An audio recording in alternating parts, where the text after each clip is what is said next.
অঞ্চলকে নিয়ে আমাদের এই মৎস্য রাজ্যে একটা অবস্থান ছিল, মনে থাকবে।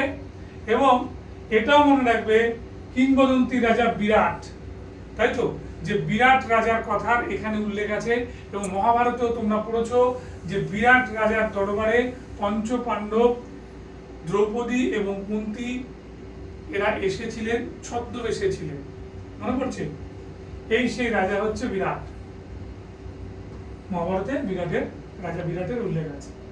তাহলে বিরাট নগর এই নামটা যে রাজধানী ছিল সেটা কিন্তু রাজা বিরাটের নামেই কিন্তু হয়েছিল, এটা তোমরা ভালো করে মনে রাখবে। এবার আসছে চেদি। চেদি যেই বললো সব সময় মনে রাখবে যে চেদি মানে মধ্যপ্রদেশের দিকে যাবে।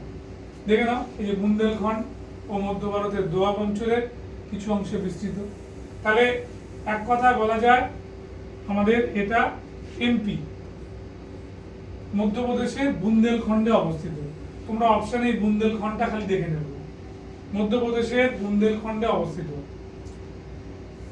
চেদির একজন হিস্টোরিক্যাল রাজা ছিলেন যার কথা মহাভারতে উল্লেখ আছে, তার নাম শিশুপাল। এই শিশুপাল ছিলেন আমাদের ভগবান শ্রীকৃষ্ণের আত্মীয় এবং শ্রীকৃষ্ণ তার সুদর্শনের সাহায্যে এই শিশুনাথকে হত্যা করেছিলেন।